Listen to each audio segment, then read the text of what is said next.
12th minutes.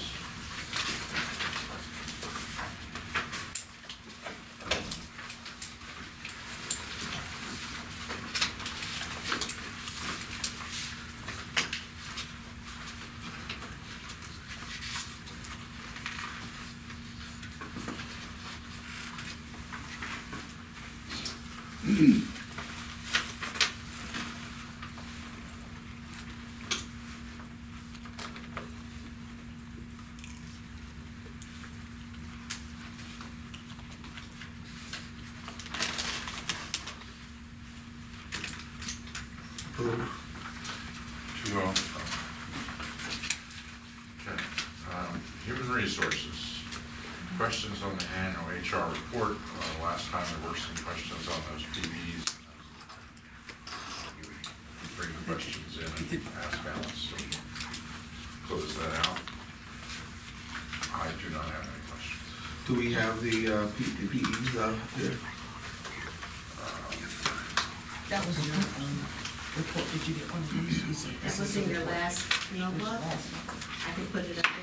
We didn't print out a new book because of the size, but No. Do you want to see this? Sure, yes, ma'am. Sure.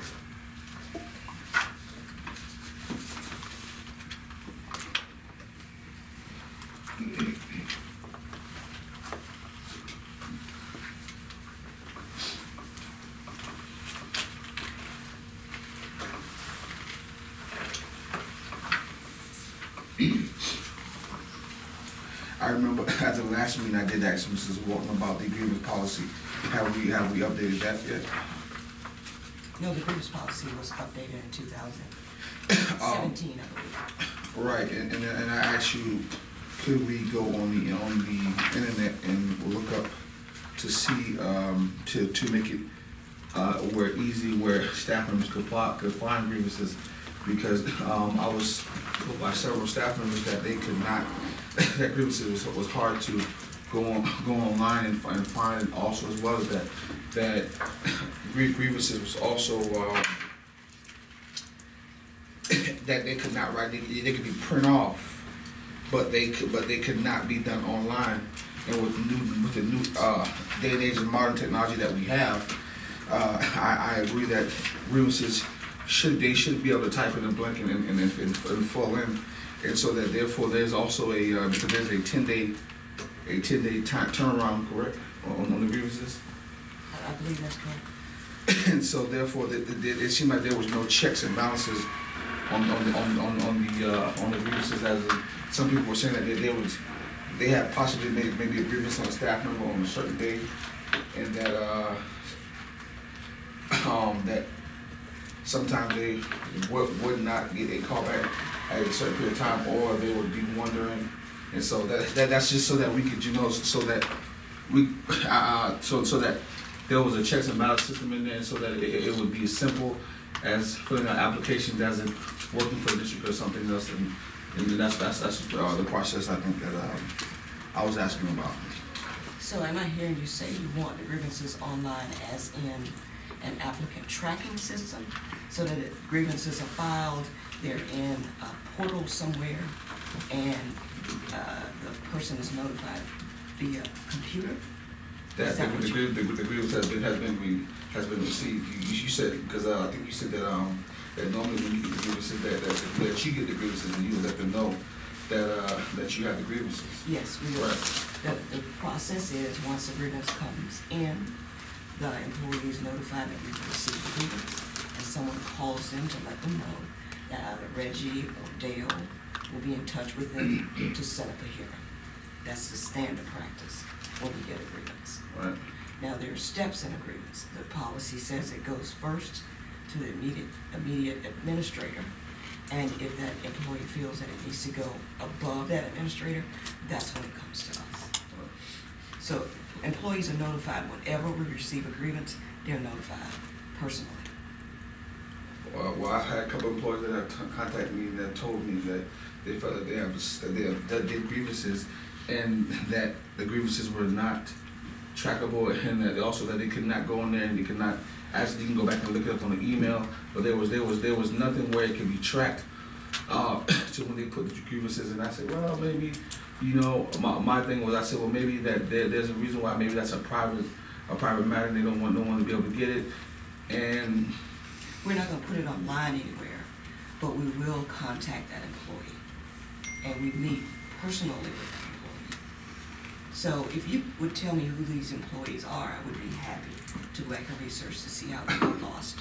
I don't think that would be appropriate to tell you who the employee was when they told me at the conference. Okay, how would you like to handle it? To maybe figure out what's the alternate route, how we can come up with a checks and balance system, or how it could possibly be done to when the grievance does not have to be, I mean, what if it was a private file? I mean, can you explain to me as a new board member, out of curiosity, could you explain to me, what would be the problem of doing it online, or what would be the problem of doing it as in typing it on the actual, and printing it off, or something? What would be the problem in It doing that wouldn't be process? a problem for an employee to do a form and send it to us. Right. That wouldn't be a problem. Storing them online, I would have to look more into that to see what the legal ramifications might be. But I'd be happy to look into that. Okay. And maybe we need to inform all the employees how to locate it, because it is on, it's an employee, the employee tab, and it's an employee forms, and all the forms are listed as a grievance form, harassment, bullying form, all of them, they're online. That's where I go to, copy and attach and send it to any employee that asks for it. Okay.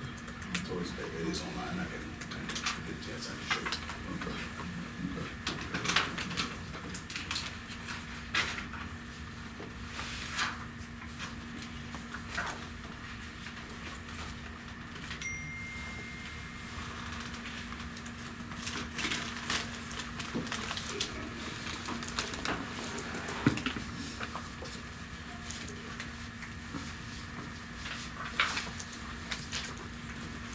So you said that you would check with the, what you said that you would check with the, with the legal on that and get back to us on that? Sure. Okay. Thank you, I appreciate that, definitely appreciate that.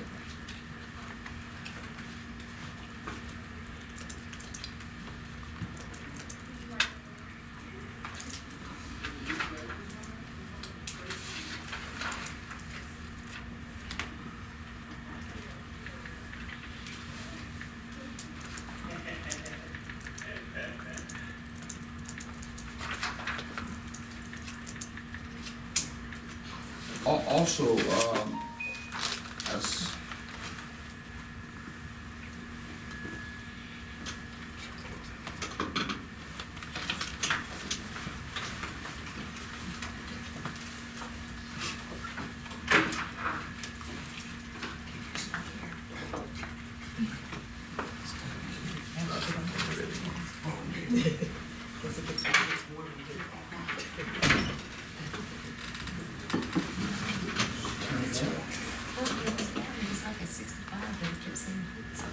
Turn it off.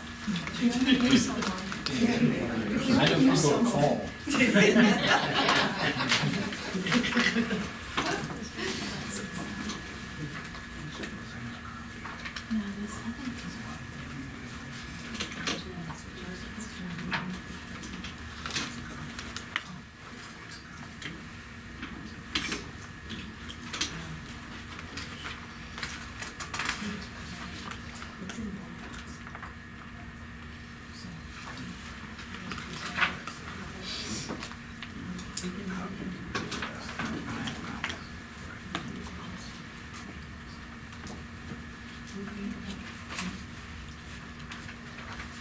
at this time, it'll be all for me. Unless you have anything else. I have nothing. We need a motion to recommend to a full board acceptance of these PDs.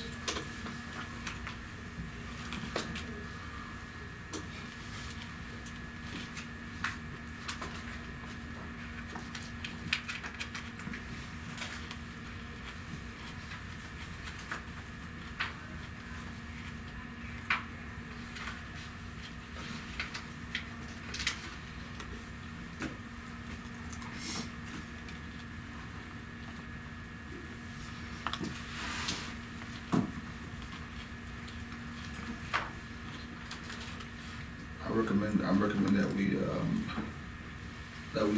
send all these, send all the CP, 5A-1 to the board, PE. Johnny, will be each done. You just You said don't need to HR, read you them could all. just say You the HR. HR annual report. Okay, I recommend that we, send the HR annual report, and also, that I will look back for that information from Mrs. Walton on the grievance,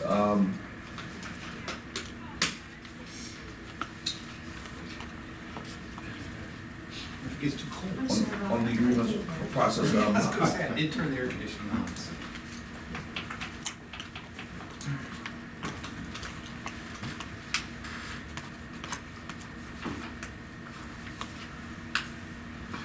I recommend, the HR report, all of them except for the employee grievance.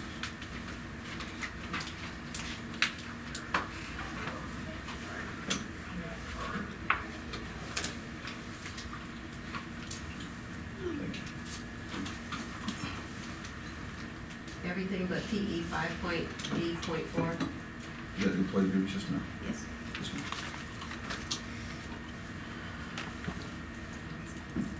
All right. And how will we close that then?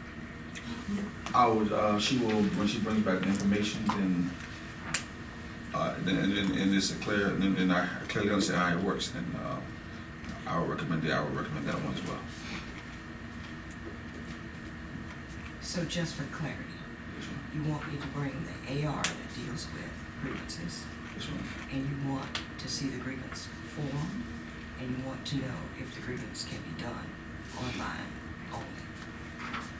Yes, ma'am, and would there be a way of, and then how we can balance it, how can we balance the traffic, between two people that it has been sent, and, I mean, it has been received, and then also the other person has been notified. Outside of the way we do it now. You want another method of doing Well, actually, and actually, at that time, both of the methods can be, explained as well. that? Okay. I will look into that, and I will call you with any questions about that. Yes, ma'am. Thank you. Thank you. You currently have a process. Yes, we do. You're maintaining that process is not always followed. Right, yeah, that's all. Just boil it down. Right, that was a breakdown I was given. Okay. Yes, sir. And I'm asking, what are we talking about with us or the school? Because if it's at the school, we don't have any control of the grievances and harassments that are filed with the principal.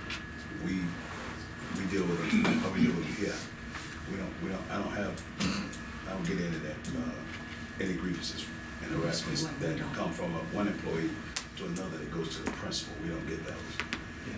If it's resolved at the first stage, then HR does not see any grievances unless the employee feels as though their issue has not been satisfied at the first level. And then at that time, it's forwarded by their supervisor to HR, to Alice, and then it's either distributed to myself or to Mr. Dees at that time to do a follow-up. So a lot of grievances that may be submitted are actually handled at the first supervisor level. So if they're not responding, we don't get that information unless the employee complains to us. So what I will bring back is what the policy says now, how it is done now, and then make a recommendation of how it can be done electronically, completely, if that's possible.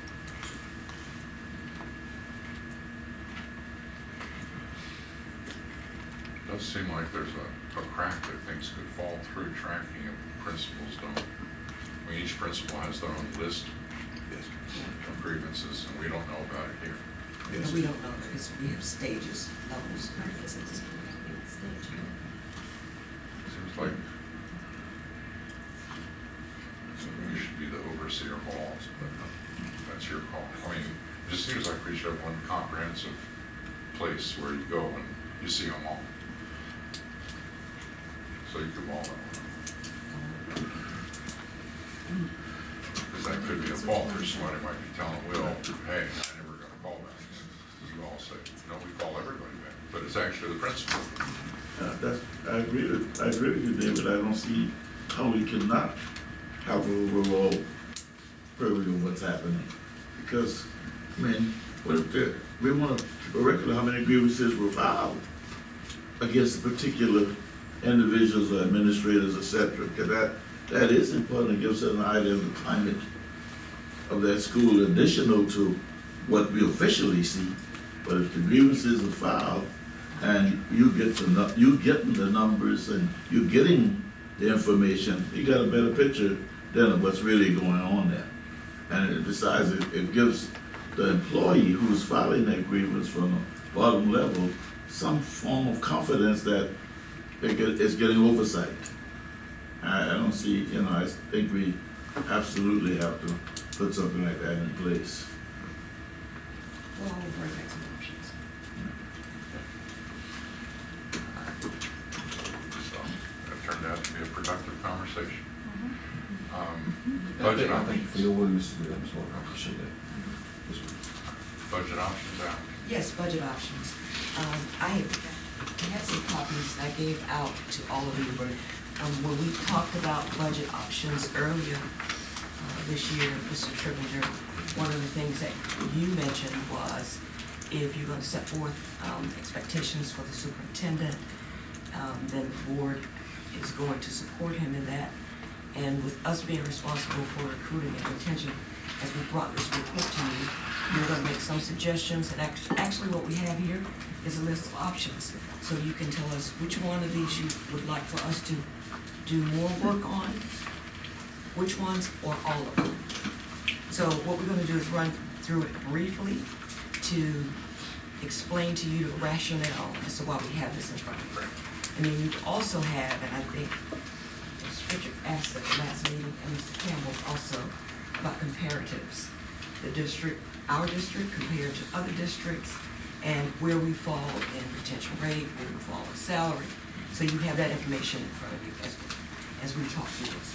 So I have my team with me, Dale Crawford, who is HR officer, Jill McCann, who is the recruiting specialist, and then Dale, Reggie Dees, who is our personnel manager, to talk through these pieces that we think are necessary to help us move forward with best practices in terms of hiring and retaining. So I'm going to turn it over to Dale first, and you talk about what this piece is.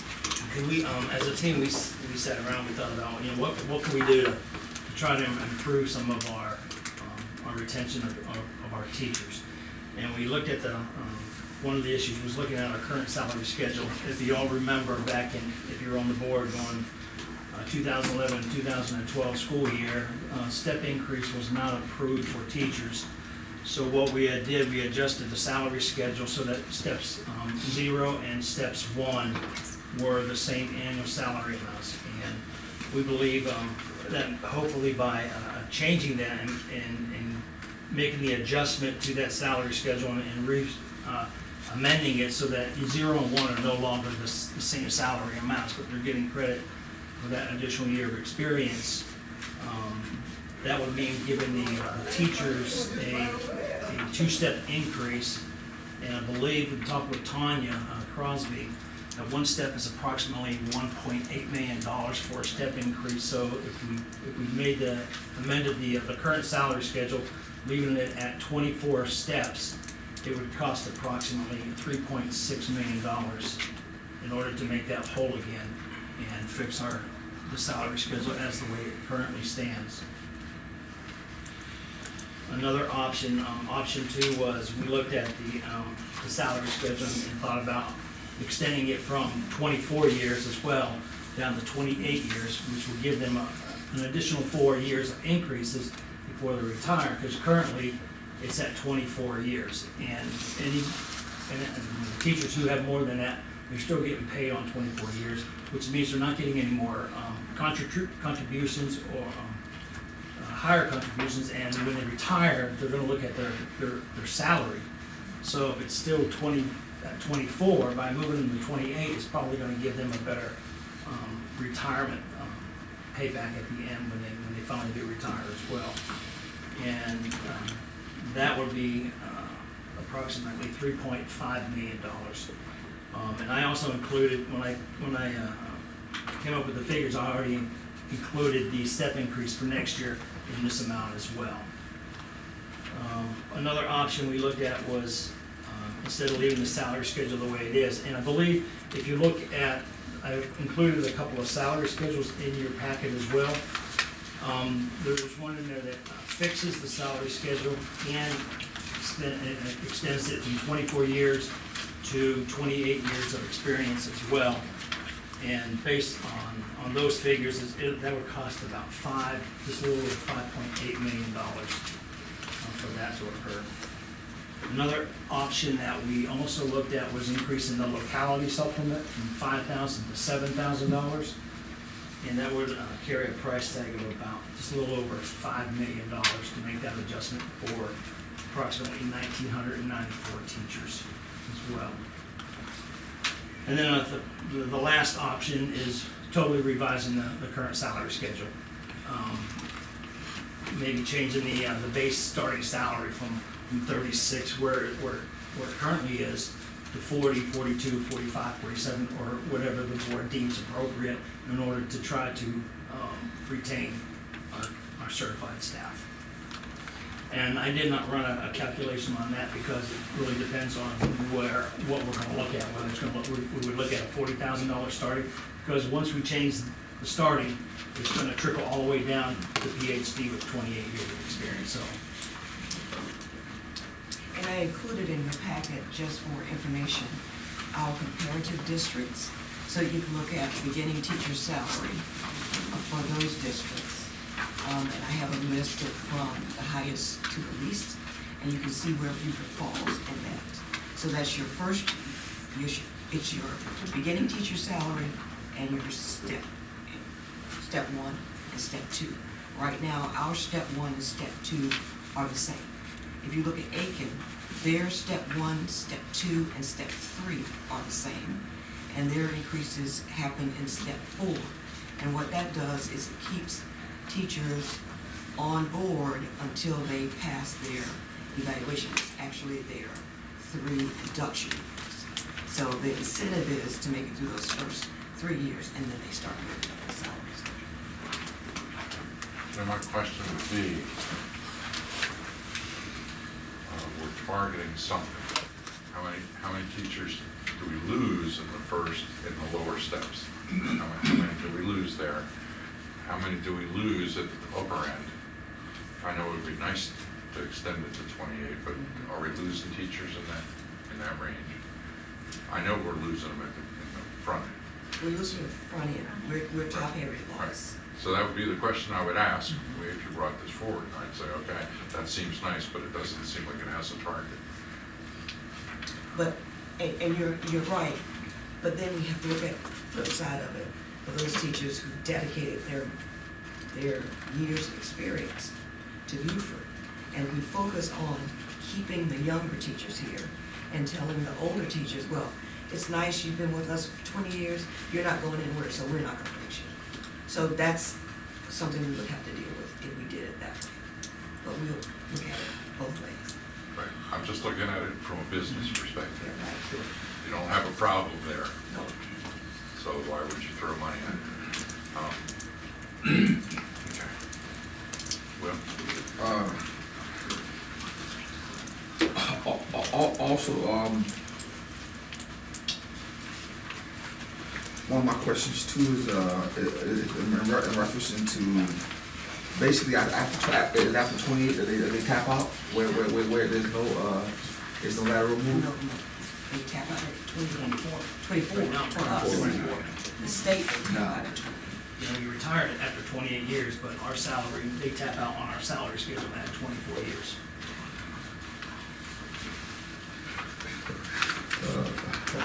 That was somebody's apology. And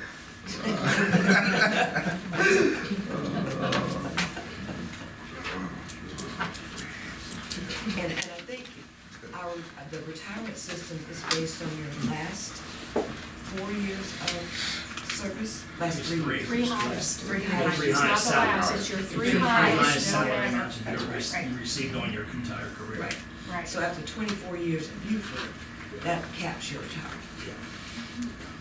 So when you're at your peak, like your 40s, 50s, and you've still got another 10 or whatever, you can't, you know, most industries, you get paid more the more senior and experience you have. Here, you've got teachers that, it doesn't even match what the state retirement is. The state is 28, we're 24, so it's a gap, and I have had several, I'm not gonna say a lot, but several that have reached out and said, why am I still working? Yeah. I mean, I'm not adding, you know, any more. And the They are locality, still working. the locality supplement doesn't count toward retirement. No, it does not. No. So that's a wash. You get the cash, but it doesn't count toward Does not retirement. count. Well, some have left us, and go to work in another state and work an additional 3 years, get that salary up, and then try to come back. So they go to another state that taps out at 30 or 32 years, and then they come back because they increased their salary. So they, with reciprocal, I mean, the years go with them? No. Years go with them to another state, yeah. Uh-huh. But when they come back, then we then is that then that we take those 3 higher years that they worked in another state and we pay them for that? No, what I would do is, I would move to another state, increase my retirement option, retire there, and then come Then back come here back here. and And get work. hired. Yeah. And work, so I'm drawing a higher retirement from Pennsylvania, and now I'm working in South Carolina. Yeah. I don't have to worry about my retirement then. So you draw your full retirement plus you receive a full It's a salary. full salary.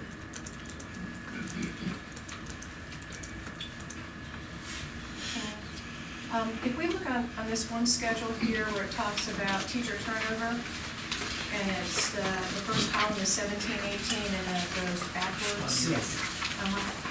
What was the year that the locality supplement was implemented? 4 years This is ago. this is our 4th year. So 1, 2, 3, 4, like 14, 15? Yes. Okay, so I know that was done to supplement pay, not retirement, but supplement pay and to try to help with the cost of living in this area. But our turnover rate keeps increasing, even though we're throwing, right? I mean, So, let's talk about the turnover rate, and this is Okay. done by the state. okay, So let's talk about how that turnover rate is calculated. okay. When the state does it, they only. Yeah, when Sarah sends her supply and demand survey down, they only want to look at classroom positions. They don't look at the district as a whole, like instructional coaches, interventionists, math coaches, math labs, those kind of positions, you know, they don't consider it being part of that Okay. supply and demand. So it's just our regular classroom teachers. So that's why, I don't know if you're referencing that, our turnover rate's higher than what's reported by the state. It's because we look at everything here. So what is ours?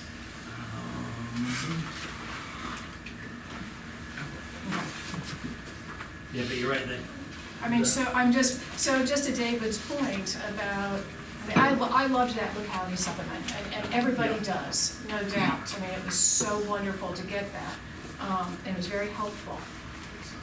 And if you raise that minimum salary, I might resign my job and go back in the classroom. I mean, you know, when you're talking about, let's go ahead. I'll be recruiting you. No, just kidding. But, you know, I was surprised then, depending on whether, are we seeing our in-district turnover rate continue to climb? So what conversations are you guys having about the effect of the locality supplement?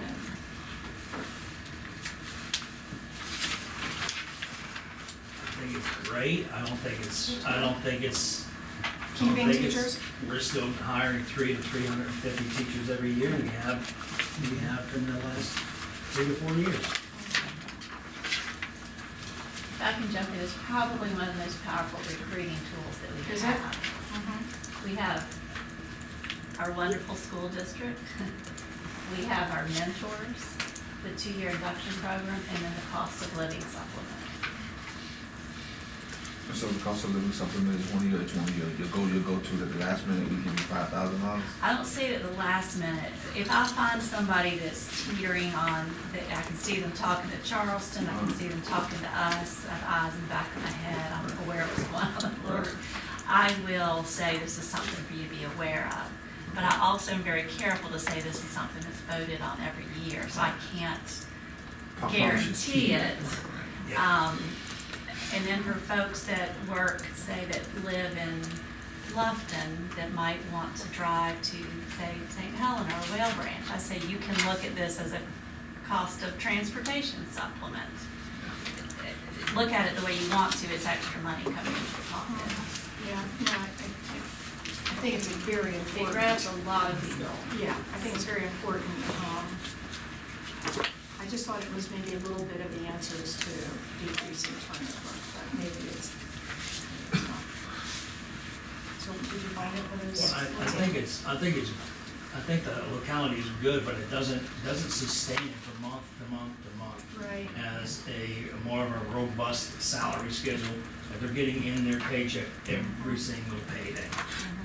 And also, every single pay goes into your, your retirement too, doesn't it? Yes. Correct, yes. So see, that will be something I would lean towards as well, because it goes into your retirement, that's gonna help you out in the long run. You know, and if you, once you add that, the locality to your salary, then you're reducing that locality payment by approximately $1,400. Because now it's being taxed. So the $5,000 not taxed at all. Only your federal and state taxes come out of that. Once it goes into your salary, then it hits your it's tax benefits, and it's tax retirement. So. And it's paid in a separate check as Separate, well, yeah. it's not part of their salary, it's separate deposit. And I think the employees look forward to having it right before Christmas and then right before summer break as well, so. So the college is like that refund check. That's up to. No, it's, a lot of people talk about it, it's important. It is important. Yes, ma'am. How is it that we start off with we're ranked 8th in the state in terms of starting salary? Is that correct? Or that just comparison? I'm comparing the beginning of teacher salary by district, yeah. We rank 8th in the state, and when it comes to the average salary, we rank 18th. Because the average teacher salary includes all experience levels. So some districts might have more experienced teachers that will raise that salary, and some might have just young That teachers. goes directly to the retention rate. Yes, probably. right, Okay. yes. Okay. I have a stupid question. In the military, we get a housing allowance. Housing allowance is not taxable.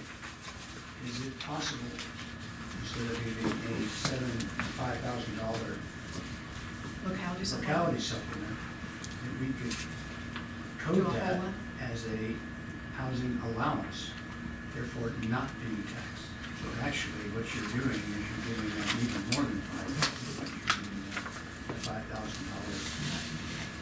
Yeah. That's probably- The military does it. Yeah, I know we receive our BAH on a monthly basis. I mean, depending on the geographical location to determine the amount. I don't know, that's probably a Tanya Crosby question we can ask her about. I'm just wondering about, how are you giving the money? You give it to them as an allowance, and they don't have to pay taxes. That allowance goes farther. That's a good idea. That's housing, and it's probably a good selling piece to that housing allowance. Because we have discussed moving a relocation fee for teachers that are coming from out of state or from wherever they're coming from to get the housing, moving relocation fee. I like the supplement because it's a flat amount. Right. It's not a percentage which rewards the old timers more than the new folks, because it's the new folks you're targeting, they're the ones you're trying to keep. So I really like increasing those allowances. and everybody gets a $1,000 That's right. increase. And that means more to the, you know, our critical young teachers than it does to the older ones. That's why I prefer that. It'd be great if we could code it as a non-taxable. That'd be quite a dream, so y'all gonna look into that. Great idea. Basically, this is a, does this need, what is this requiring? This is just informing us Okay. of things that might be coming in the budget. Okay. Also, now that I was just thinking, as we discussed this, I know this is, it's not in front of us with this right here, I hope I'm not going too far off, uncertified staff always said that, well, you know, y'all keep going up on the teachers, stipend, but, we're not getting our full stipend. Every year they come back and say, well, we're not gonna get the whole stipend. And I was taught that if you take the mother, you must take the kids. So and saying that I'm concerned about not just moving forward with the teachers, assistants, and uncertified staff as well, because that's a great concern, because one thing in the district is we have to make everybody feel valued. And so I'm just wondering, will we have something in consideration of what is it, uncertified staff? Yes, support staff. Classified staff, right. Right, as in classified staff, just remember, what will we be having in terms of classified staff? As we're looking at one, I think we can look at the other one. We don't need to go backwards, or we can just move both of them forward. That's just my logic of thinking. I know it's y'all show, but that's just my logic of thinking. To put that out there. I'm new to this. No, that's good, because it's one of the things that we try to work very hard on, and that is to be all inclusive for all staff. Yes, ma'am. And not try to create classes of people based on what your job is. Yes, ma'am. So, to bring back a recommendation for certified staff to have an increased locality supplement or an allowance, it's not something that we have any aversion to do. In fact, in the first inception of locality supplement, all staff members should have gotten the $5,000 gradually. But then it was asked the second year and dropped the classified staff off the scale. So that's how we got there. But the board always voted to put them back on the same. Because I just got attacked a couple of times, and they were telling me the stories and stuff. Well, y'all always give the teachers, and you know, what about us? So last year they sent us an email saying that we weren't going to have, and I'm kind of blindsided, and I really don't know. So that's why I'm just wondering, while we're here, we're discussing this, when you get a clear understanding, so that when those conversations do happen, I can understand that and make sure that this is happening. So basically, what you're saying to digest it is that so the classified staff will get the $5,000 this year. We can recommend that. We can make that recommendation, and of course, it will be voted on just like the certified staff. Right. Yes. So as we go back and do our work, we can bring that back as a recommendation.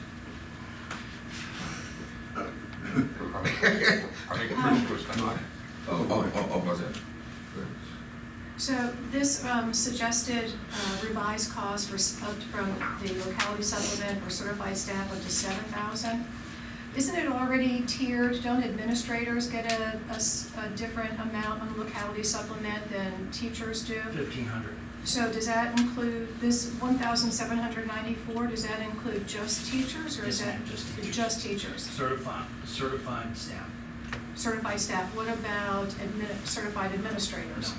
So they stay at what, 1,500? Yes, ma'am. Okay. So wait a minute. So administrators get a $1,500 stipend? Same as the classified staff. Okay. Yeah. No? So the question now, I guess, Will's question is, since we're promoting a increase for the certified staff, should we increase the classified? And is there a reason behind the increase, or just incentive to keep teachers? Just incentives. incentive to attract and retain. Well, yeah, I mean, the argument that, I mean, I put would be most of the classified staff are not relocated. Right, and most of the certified that we're trying to retain and attract are relocated. A lot of our teachers are looking Huh?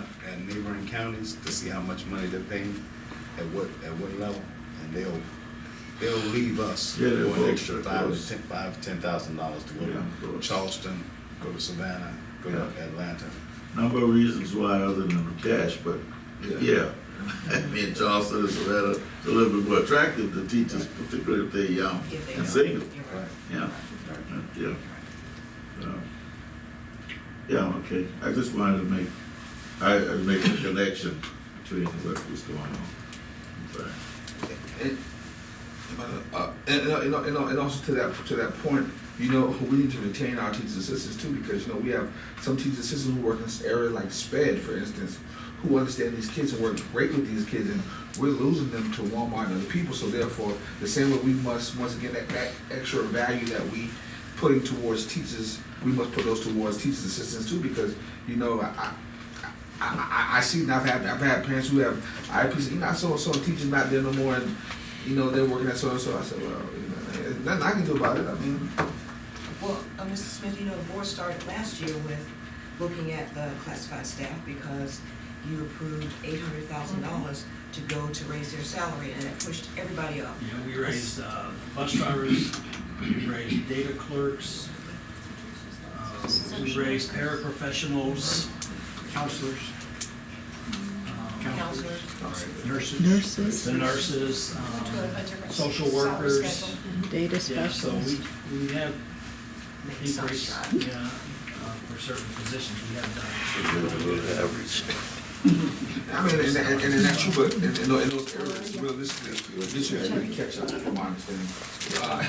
I mean, and that's, and unfortunately, for some people it's working, for some people it ain't working, you know, for someone who's a single parent at home, have 3 kids, and they're trying to live, and they also love their job, then, you know, it's, you know, that the burden still on, it's on us, so, you know, we still have to stay focused and keep moving forward.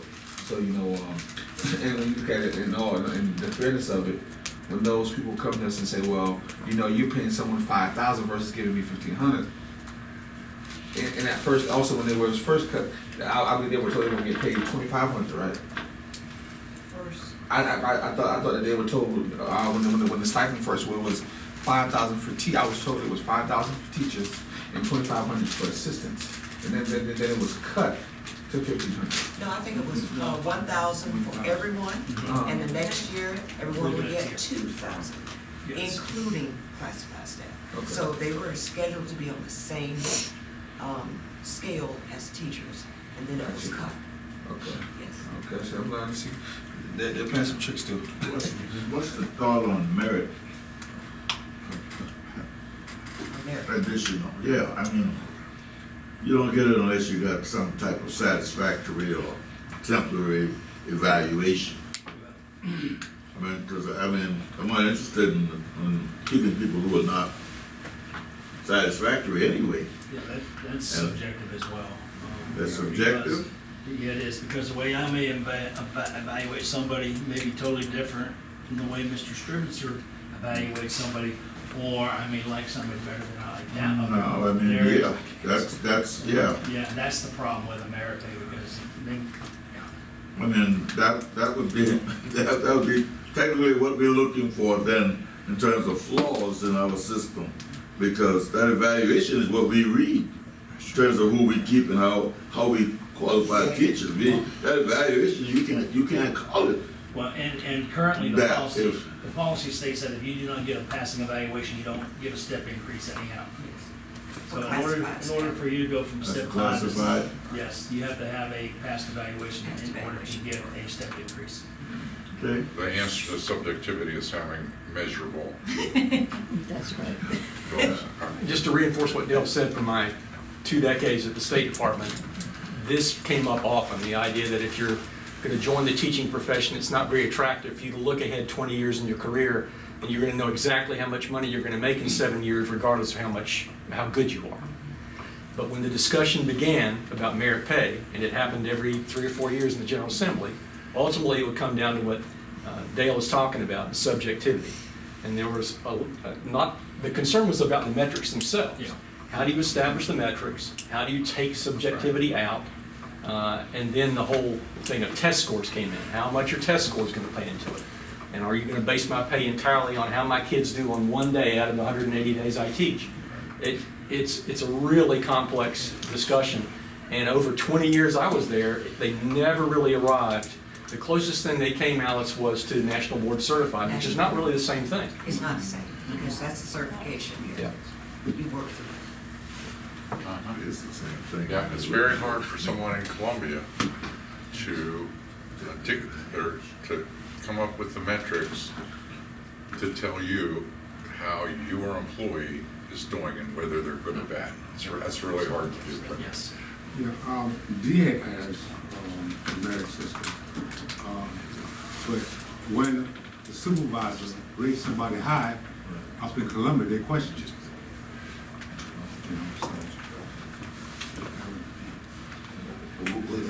Because you get subjectivity going the other way. Yeah. I really like you, so. Yeah. We used to have, somewhat, when we had TAP, Mm-hmm. and you had the TAP rubric, and then you were evaluated based on, a rubric, and came up with a quantifiable number. And you actually, in order to evaluate, you had to be trained, and you try to take out some of that subjectivity and so on, but it was expensive. TAP was so expensive. Yeah, but that was an endeavor. It was also a way to try to give some promotion within the schools without needing to become an admin. You could be a master teacher, a mentor teacher, extra pay. And then you've got all these scores back about your value added, how well you worked with the lower subgroup, there was a lot to it. But that, Like it never that's justification of not being subjective, though. That was exactly, it tried to get, to eliminate that subjectivity in Right. evaluation, right, exactly. Yeah. Difficult, but not impossible, but it is very difficult. So, Mr. Stringer, as we are talking about, Mr. Smith, salaries and aides, assistants, and making sure the salaries are where they need to be, it's about time for us to do another salary study. And the industry says every 3 to 5 years, our last one was done in 5 years. So if you don't do one and you don't keep up with the market, you get lower and lower. And then you don't become competitive with the Jaspers and the Walmarts, and you keep falling lower and lower, because once you go in the salary schedule, we follow that salary schedule and we don't veer from that. We don't add raises, we just do the steps. So we have to make sure the steps are correct based on the market. So it's time now for us to consider doing another salary study. So in How order do you to, consider doing it? how we consider doing it? I mean, do you just say we're We gonna would ask do you it? if we could do it. Or you ask us, and we say, okay. Yes. All right, I just want to know what Is there a that cost associated with this? means. I can't imagine anybody objecting to it, No. but that's a full board thing, so. So for our next meeting, not our next meeting, because we're gonna have an interim meeting, but for the next scheduled meeting, we're gonna do a follow-up on this stuff with y'all. Yes, we will do follow-up. You tell us what you want us to concentrate on in terms of this, what we present, and then we will follow up with some more finance numbers. Okay, we have some questions, I think. Get the certified. Supplement, I noticed on supplement, we go from 5 to 7, we didn't think 6 was a good number. It can be, if it's a housing allowance, it can be a very good number, because in effect, what the actual. Well, think about that before you come Yeah, back. that COLA, So housing would allowance. that be 2 different topics?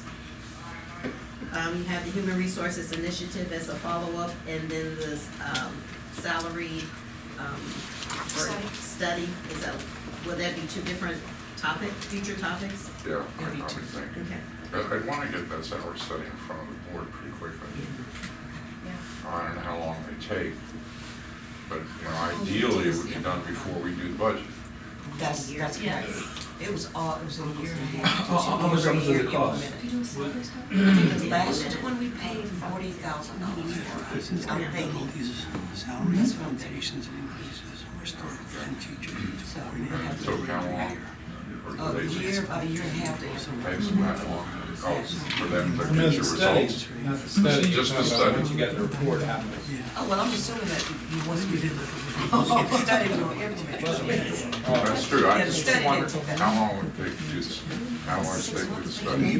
6 months? So I'm just trying to gauge it to where the budget cycle is. And if it takes 6 months, we're not gonna be able to have it for this You think budget budget cycle. this year to be done next year, and then Right, that's kind of what you're thinking? Right, You need to budget for the special study. okay. I mean, if we're able to piggyback off of the study we're getting ready to do. The it efficiency may- study? The efficiency study, it may not take as long as, or if we have to go out with an RP, or if we can add How can we add that to the? to MGT, because they are comprehensive in some of their stuff as well. So that's a We'll look into that. conversation We'll bring that- with our we'll bring that procurement. back. All right, so we got 2 topics for the next regularly scheduled.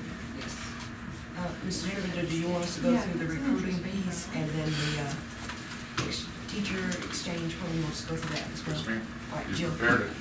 Okay, so, under recruiting and retention, in addition to the efforts that we already have in place, we got an idea from colleagues who go to Puerto Rico to recruit. We first heard this idea and thought this was a rather ridiculous idea, but after doing some further research, there are teachers in Puerto Rico that are not employed because their schools are gone. And I specifically looked at Texas and Michigan were the 2 states that I looked at that have had great success in recruiting teachers from Puerto Rico. The retention rate has been better in Texas. My guess is it's because of the weather. It's kind of easy.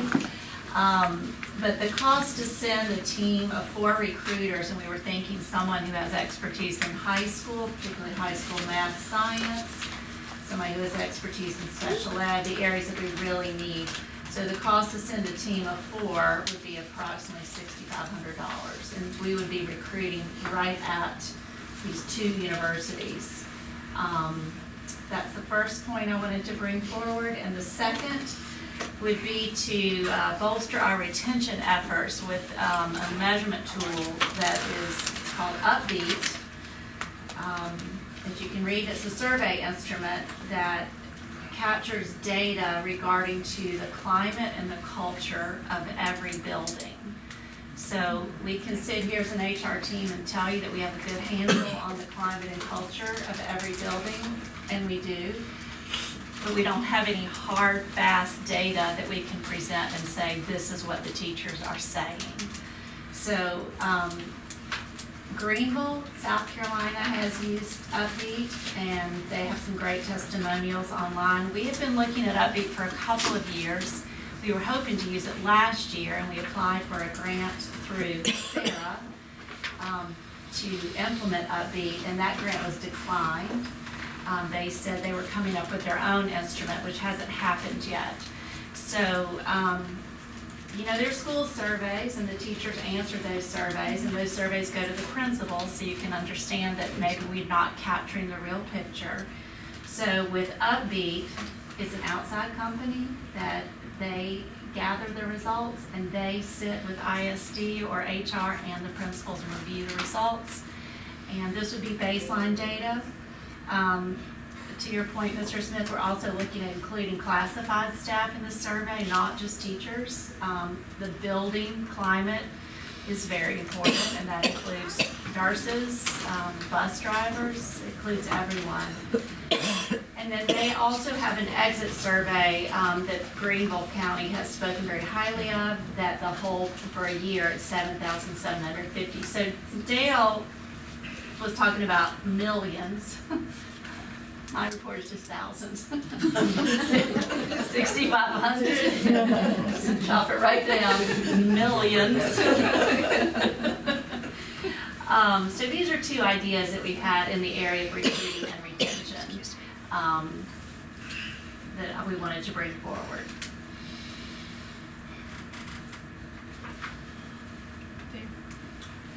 So those surveys that all teachers do at the end of the year, just stays with the principal? It never got sent down to? Those surveys, and I'm looking for any correction, they go to the State Department. Okay. And then that goes on the state report card. Mhm. Because I remember from being a principal, you always worry that survey's gonna go out on the day where, there's been indoor recess or something that would impact the survey dramatically. Bouncy houses, you name it, lightning. Just being real. So this is very comprehensive. And we actually have a slideshow that we're not prepared today, but I could show you from Upbeat. And this is an educator who's created this, and they have results. And what do you do with results? Well, depending upon the climate, like I said, we kind of have a handle on where we have some climate issues. And so this would be justification for any I'm gonna actions? let Ms. Walton speak to that. Yes. This would be data. This would be something we would put our hands on, because you can't argue with data. It's done by an outside company, so it takes away the subjectivity and fears of the teachers in the building that might think, oh, I can't say this because I'm not losing my job. It's gonna be scored and analyzed by that outside company. And then that company will sit with us as an HR team, as well as ISD, to look at where those issues are and what those issues eventually, how they will cause problems for teachers, students, learning, instruction. And then we make a decision as ISD and HR in terms of principal evaluations, what needs to happen, what needs to be changed.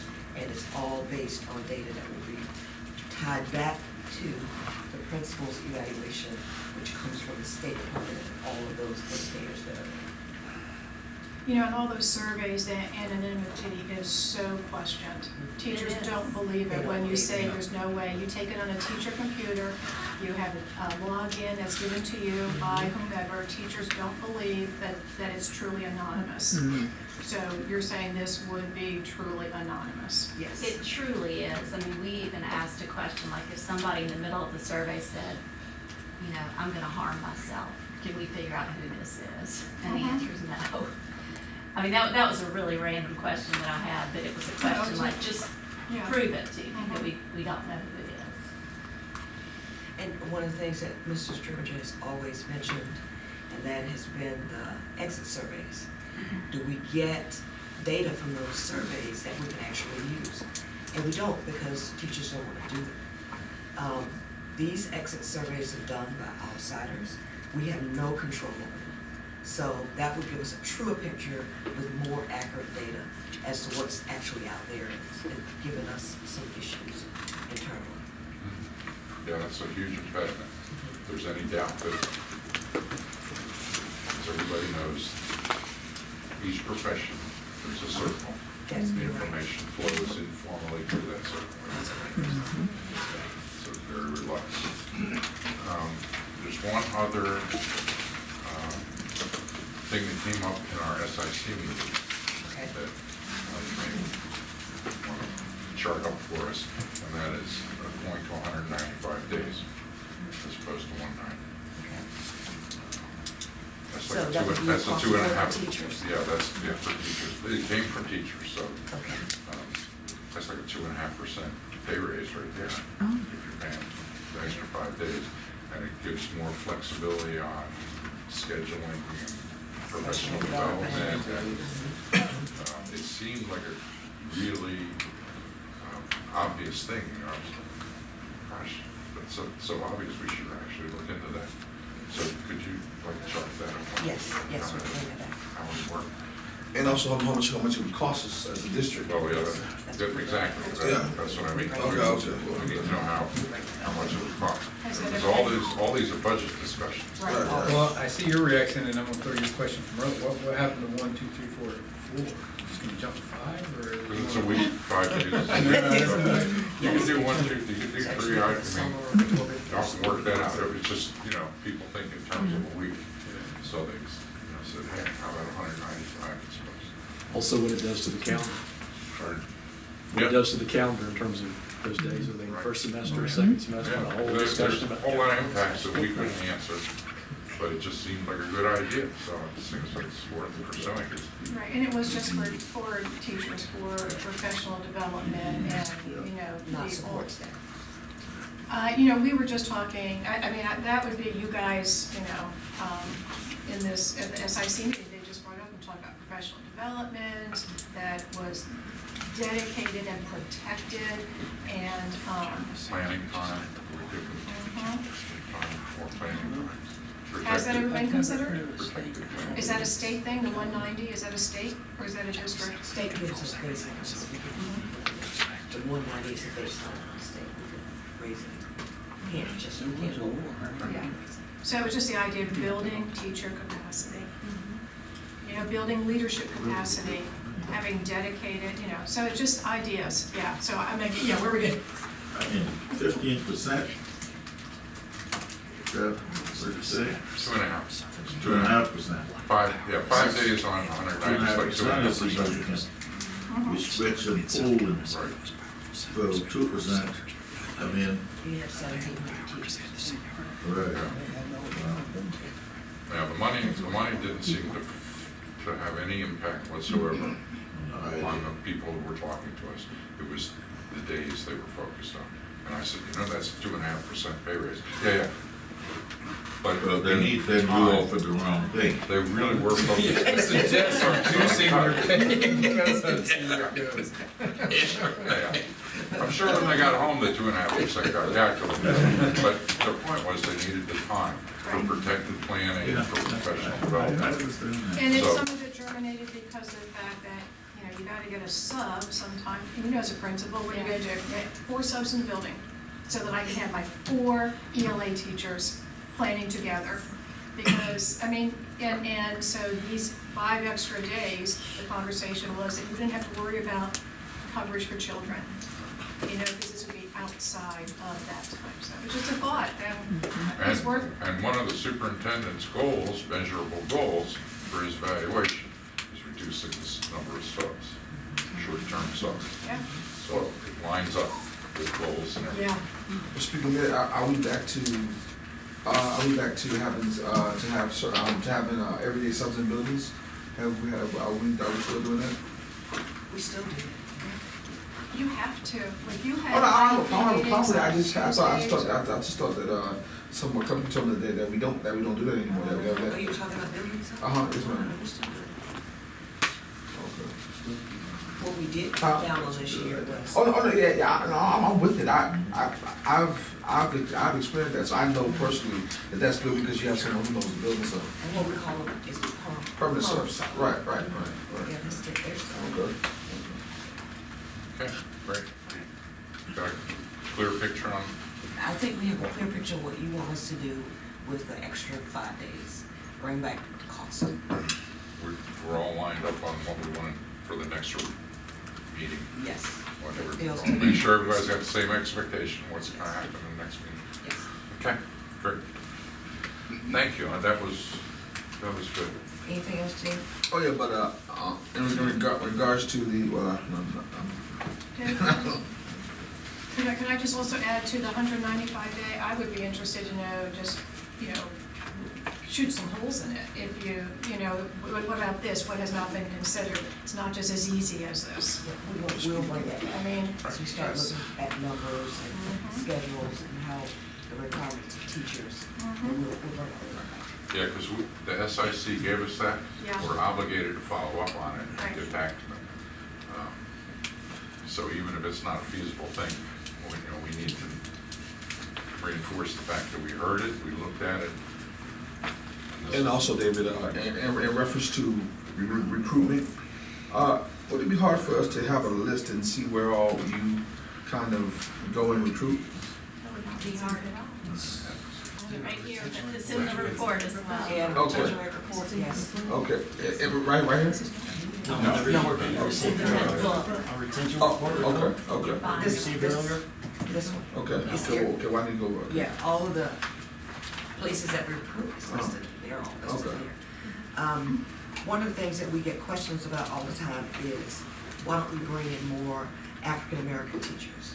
We don't have enough African-American males in the I building. quit because of that years ago. But I So you included, became part of the problem. you ready to go back? Yeah, that was my protest, was what you call a silent protest. Now, they're gonna raise the salary so much, we are both going back. We're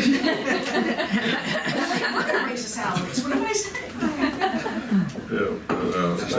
Conflict of interest there. So in your. I'm not telling. The black males recorded. I think it's the. Fuck your mama. I think it's the third page from the list. It lists all of the districts in the state of South Carolina, all the teaching staff by gender and demographics. White males, white females, African American males, African American females. And if you will notice, and I think it's quite interesting, in the state of South Carolina, there are only 1,400 African American males and 6,200 African American females.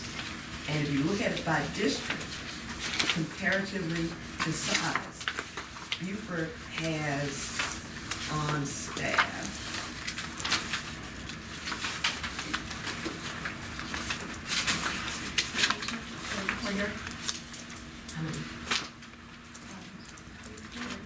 we have 32 African American males in the district and 161 females in the district. So if you look at the other districts, we are really not, we're about par with every other district in the state. The problem is, they don't exist. Back in the 60s, and maybe even the 70s, African American males and females went to school for education. Because most of the HBCUs, that was their majors. Now, they can go anywhere they want to, they can have any major they want to, and they're not choosing education. So we're really swinging every time. So it's not that we're not looking, it's that they don't exist. Well, that is a bear of concern, and also, that is something I'm optimistic to say that I believe that Beaufort County School District can lead the way, and that we can lead South Carolina in finding, and we can find the goal part, the goal on that, the golden eggs. We can just find that golden egg, we can just pop it open, and we can get them all and recruit as much as possible. Jill, will you tell me your story about the African American male that you chased out into the park? I mean, listen. I see you do it. I respect what you do.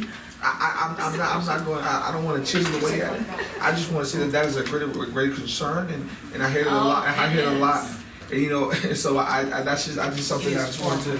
I just want to put it out there. I take it very seriously to the point that I didn't chase him out in the parking lot. But around the hotel. Not around the hotel either. I was gonna say. But he is here with us from Philly, and he is a guidance counselor at Ladies Island Elementary School.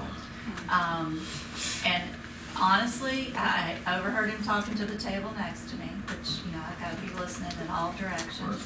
He did not come to my table. I went after him, and I said, we really need you. Awesome. We need you. And then he drove down, he saw the community. He got on my apartment list of people looking for roommates. He's rooming with a football coach at Weber and Troy College High. They hit it off. He loves it. Right. So now I've got to use him To to go help back, me. right? There you go. And also that's the recruit too, because I remember when I was younger, I remember if I'm correct, the principals back then used to also go back and reach out to their schools and reach out to some people to get to have we you know I just want to make sure that we're maximizing, not trying to tell them how to do their job, but I'm just wondering, you know, just brainstorming, meetings of the minds, have we also used those forms of connections as well? Absolutely, and a new trend that we're seeing that you all need to be aware of is that other states are, I don't want to say holding their teachers captive, but we are not getting invited to teacher career fairs. Say at Augusta State University, I have done very well there in the years past, and I called and said, you know, I haven't got my invitation, and she said, you're not invited. So, They want to not, you know, they want they only, invited. yeah, they're looking at 10 Georgia districts, that's all they've invited. Now, I'm gonna set up a table, I said, no, I'm kidding. All right, one more, and then we got to move on, because we've got all these other items. Okay, I was gonna make a comment that we probably need to focus a lot more on growing our individual African American, particularly male teachers within our locale. We have to work more with USCB and the other schools in the area to grow our, because one, they understand the economics involved with living here, but they also understand the culture that's here. And a lot of times that's not easily matched with people coming from outside, even if they're African Americans.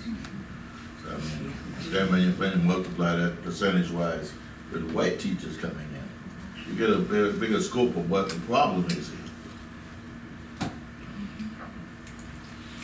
Mr. Campbell, Yeah, I was just gonna say that the problem we have, when my daughter was at 4 E's, they had 300 kids in education. But you had the big corporation offering them salary of $55,000, $60,000, $70,000. So that's what they do. They went straight to the company. And they don't have to take practice tests Right. to get into the program. So that deters a lot of people that go into the education program. They don't have to take that test too. And now they have to take the test to graduate. They have to pass the teaching exam in order to receive their degree.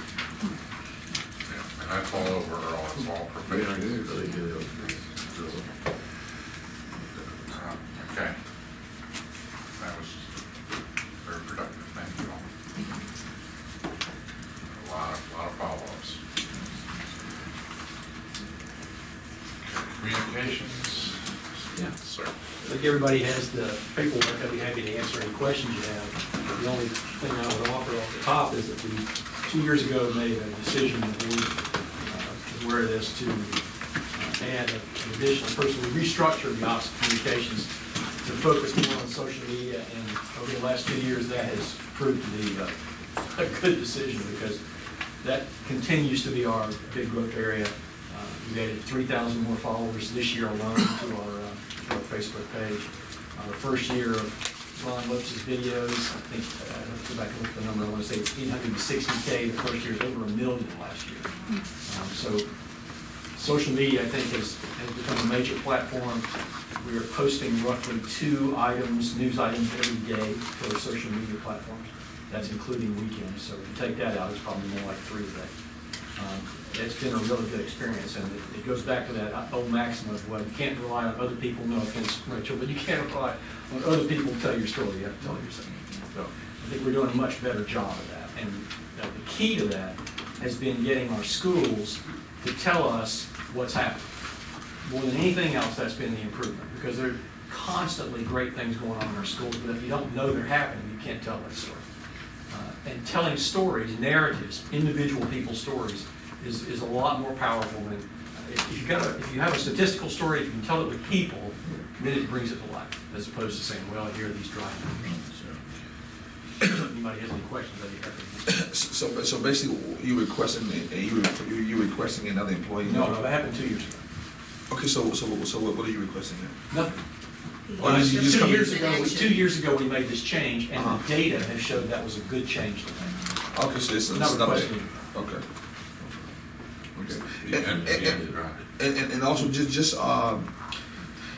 in the course of telling your own story and doing it, I remember over at Leon Middle School with Scott Shipsey, we used to have something where we used to have certain students would be reporters, or we would do certain, do certain, right, where we would have certain programs where we would have the school news, and I would urge the communications department to probably reach out to some of these high schools. I'm sure we have incredible high school students who like to be a reporter, and you know, so. If you want to have a fun morning, Mr. Smith, go contact Todd Stowe, who used to be at Buford High School, now is at He's Well awesome. Ranch. Yeah.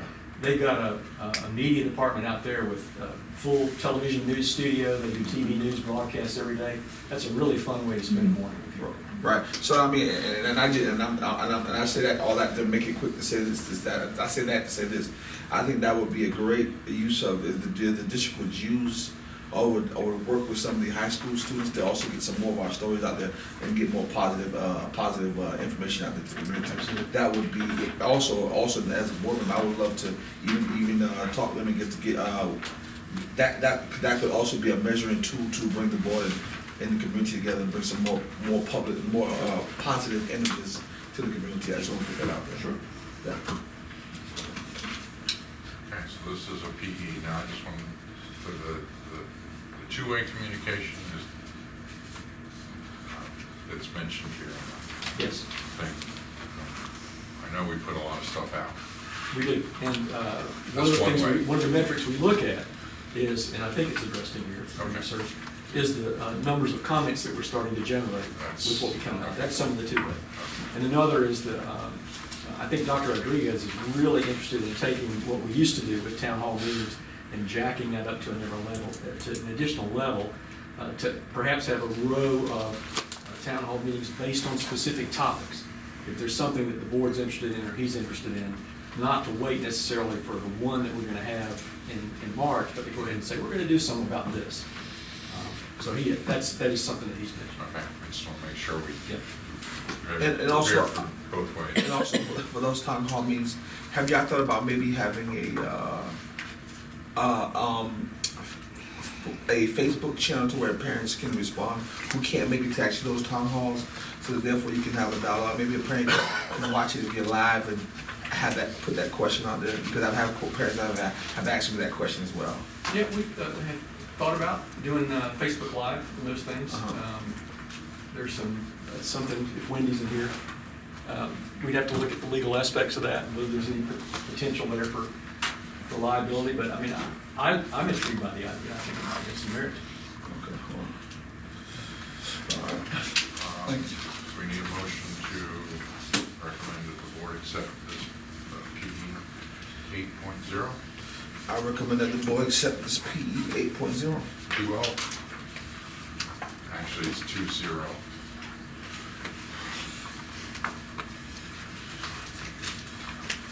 Okay, thank you. Now, the survey, I know.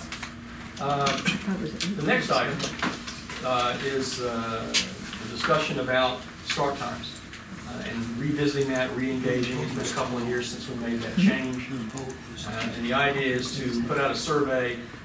My initial thought, and Mr. Dribbage and I talked about this, was to have one survey with a way to delineate who you were. The more I thought about that, the more I decided that it might be better to have a separate survey for parents and employees. It was cleaner. And I also thought it was important to put some background at the top so that people could know, for example, you wouldn't want them to suggest, if we can't do it logistically, you don't want them to suggest that we just start off at the same time. So you have some explanation about how you have to have that difference in there. Now, what's not in here, and what I'd like to hear some thoughts about, is a survey for students. And if you survey students, you include them, then you're going to survey elementary school students and middle school students and high school students. You want all their opinions. You want them to have a survey too. Thoughts? Do you survey students in addition to parents and employees?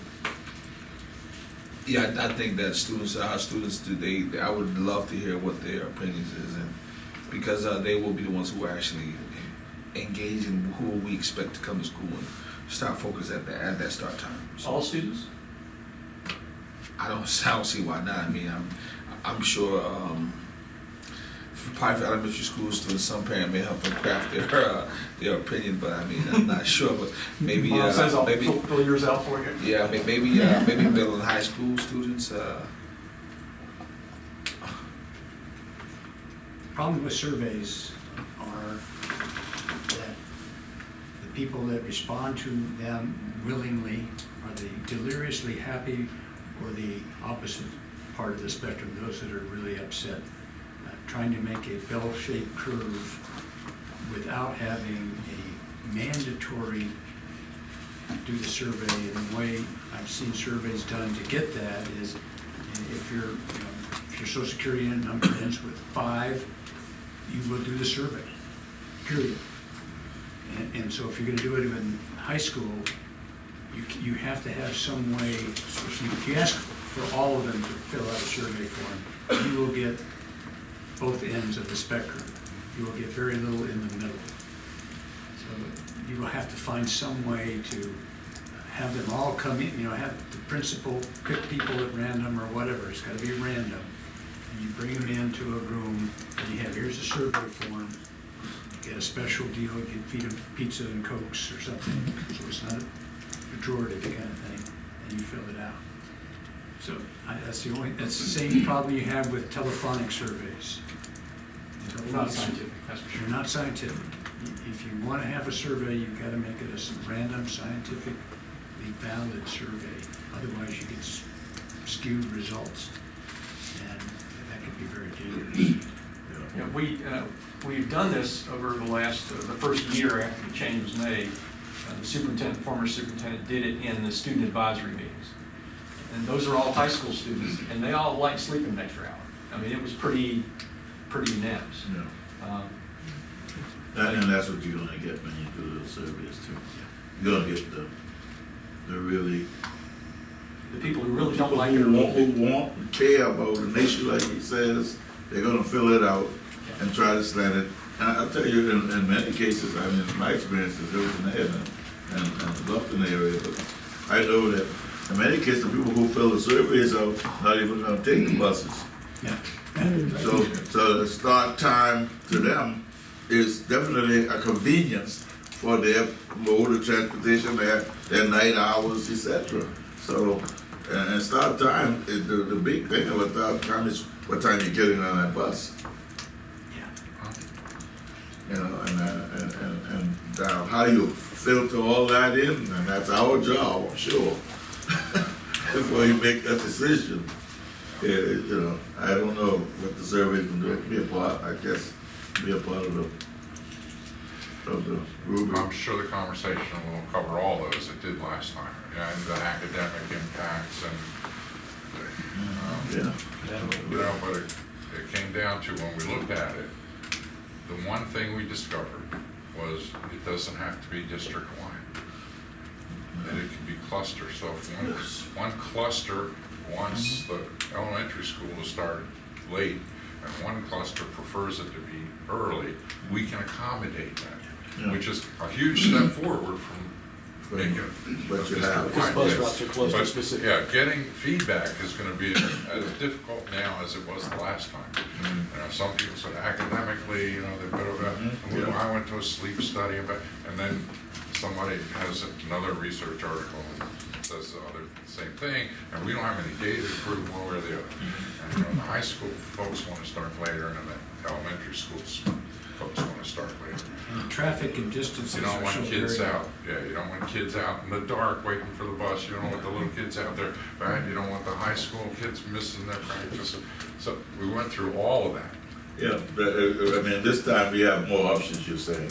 Right, but now we can go by cluster, that's the only difference. That's a big. Is that this time, it As can long be as cluster buses, as long as specific. buses no fails. And that seemed like a big deal to me, That's a big deal. saying, look, we looked at it, we have a little breakthrough here, but it's not a panacea, but at least if Whale Ranch wants to start differently than Hilton Head, okay, we can do that. So we don't have the Whale Ranch parents complaining because the decision went the way they Hilton Head people wanted. So that's the function of the survey, but if there's a way that we can increase because this, you're right, the survey will be challenged by the people that the survey doesn't support. There's no way to get away from it. It's just gonna happen, so you mull that over. Our mechanism is an online survey system. But what it doesn't do is what Colonel Geyer is talking about. It doesn't provide you with a scientific sample. In the same way that when we had the series of town hall meetings after the original change was made, they were well attended, but very few people came to say, this is really great, I love it. But basically, the survey is the start of the conversation. Is that what I'm taking? What this would do? Yeah, the survey is the start of the conversation. My way of thinking, this would be one more additional piece of information that can factor in the board. It can be discounted or it's depending on. It's just one piece. I'm sure we'll have all those same conversations again. And we'll come to the same inconclusive conclusions.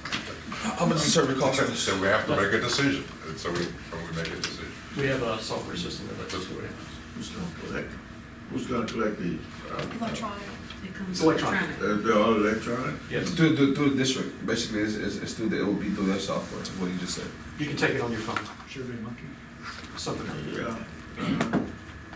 As long as you have a cell phone, you can take it. Yeah, I'm concerned with everybody having an input, particularly north of the border folks who don't have. Well, they might have computers, but I doubt it. And who don't have access to this, You don't need a computer, you survey. just need a phone. You just need your cell phone. Just need a phone. How are you gonna know the information that is available? It goes out through multiple channels. We'll let them know through the school, we'll let them know through a call out, Okay, that's right. text messaging. That's what I'm concerned about, whether the schools will have any say, so parents can make decisions. Yeah, the school not pushing it, it's not interested, the kids aren't interested in it, the parents aren't either. Now, every student has Cell phone. a laptop, right? Yeah. Yes. So everybody has, and those laptops can access this. So Now, the school as long as knows they that. have Wi-Fi. Yeah, now, the school knows that. Right. And it's imparting that information to the children that there's a survey that mom and dad should be taking. I guess that communication can be, is readily done with homework and schoolwork. But if the survey is another thing that has to be made, initiative to make sure that that communication is being done. That's all I'm saying. Let me look back at the returns, we can look at the returns then and see, where they come, this mechanism, where they coming from. One thing I can promise you is that once the word gets out, that the board is reopening this topic, there will be no shortage of opinions.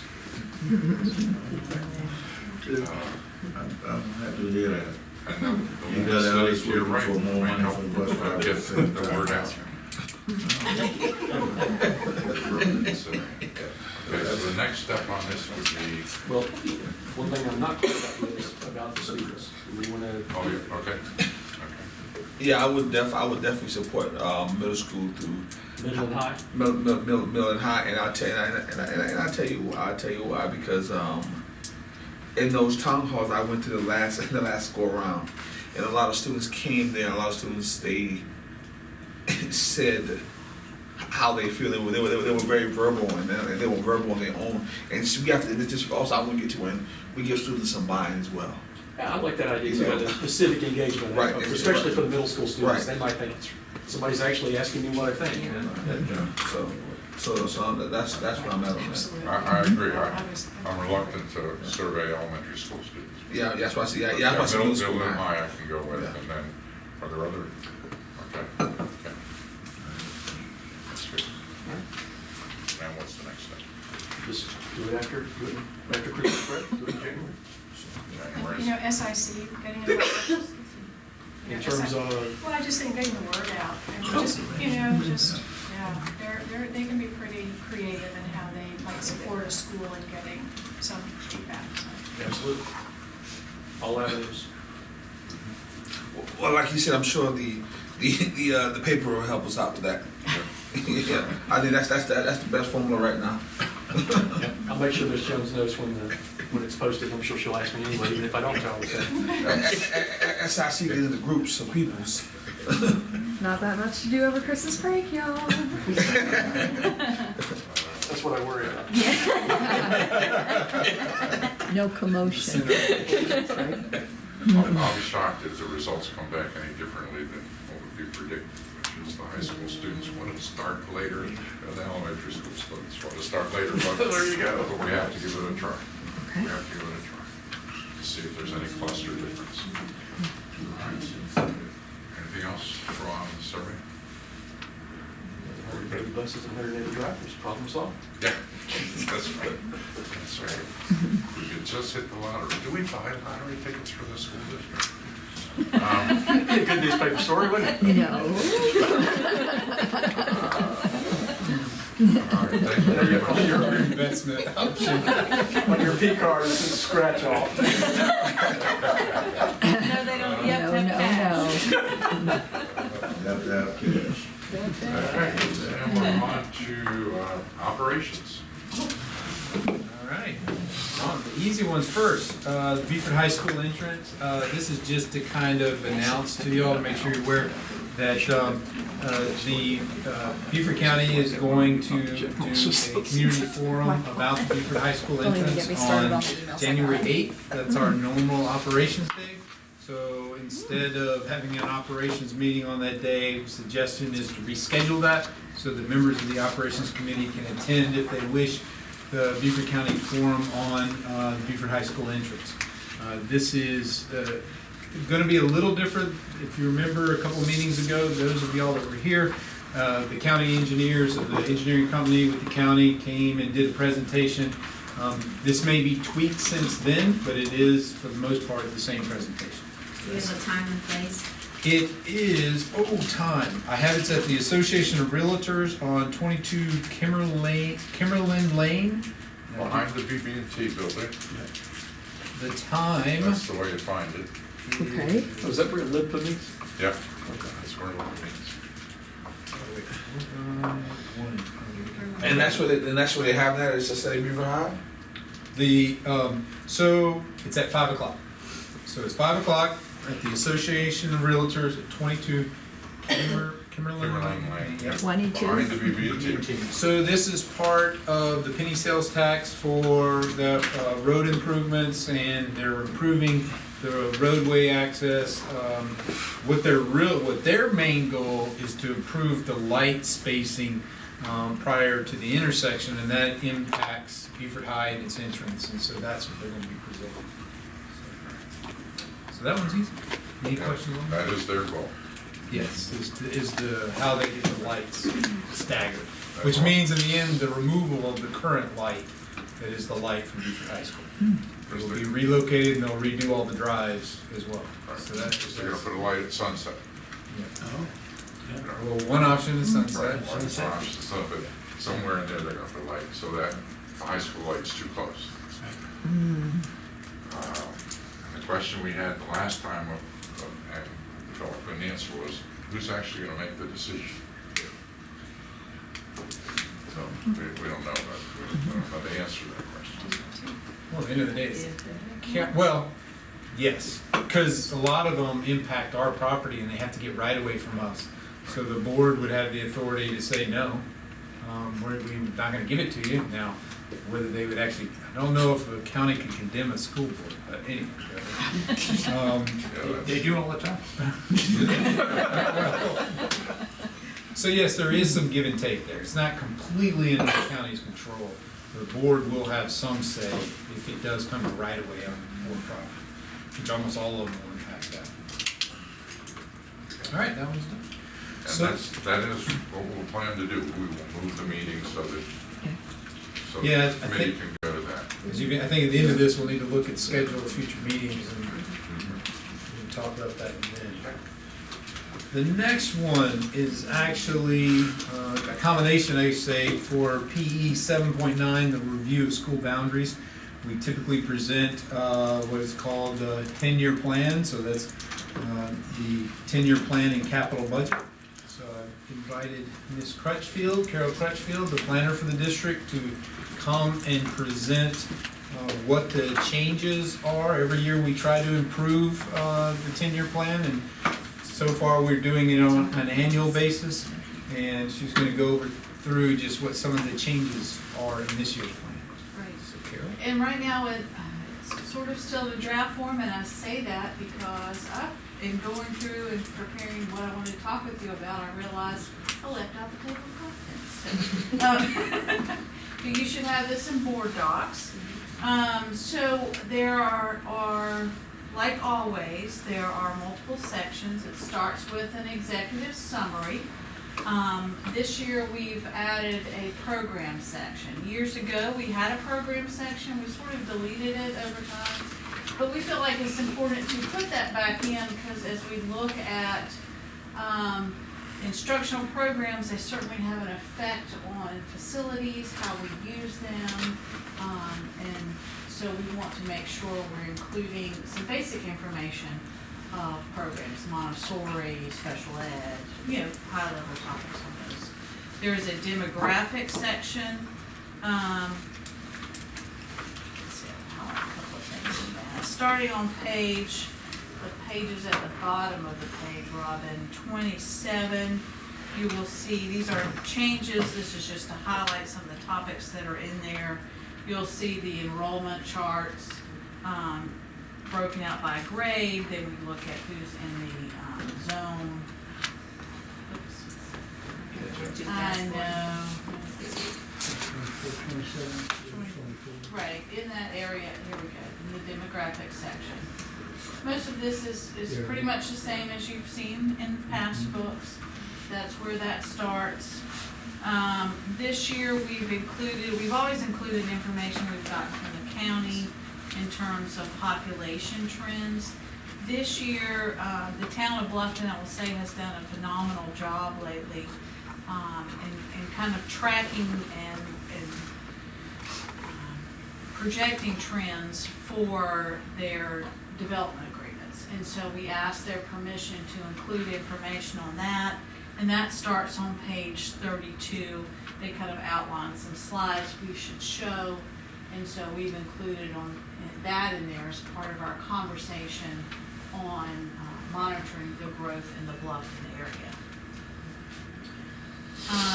As always, we've got the individual demographic sheets for the schools, and Robin, those start on page 43.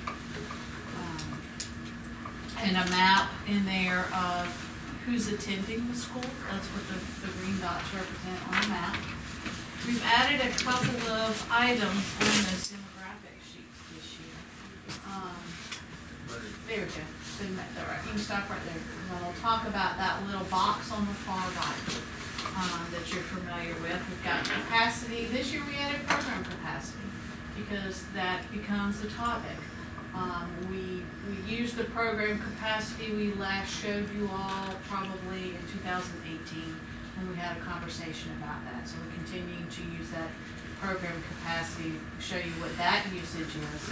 We've also added a percent of students that attend and live in the attendance zone. So you see for Buford Elementary, it's a 63%, which is lower than most of the others because it is a center for a lot of different programs. It has the Ames program there, it has Montessori there, it has special ed cluster programs there, so we do have a lot of students who attend there.